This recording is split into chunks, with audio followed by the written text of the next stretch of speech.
I poštovani ljudi, želio bih da vam kažem da ujete odmah link u deskripciji da dobijemo sponzor.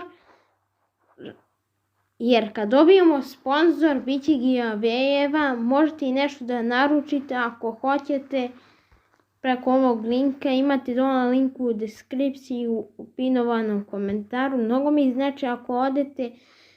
Ja sam dobio neke sluške, ali one nisu baš nešto, pokazat ću vam, znači nisu nešto. Ali dobro. A vi odite na taj link da mogu da stavlja nekih giveawayevi, bit će giveawayevi satova, telefona, slušalica, mikrofona i ostalih zajebancija. Kad vi uđete u taj link, ja dobijam 1% više, znači molim vas uđite u link.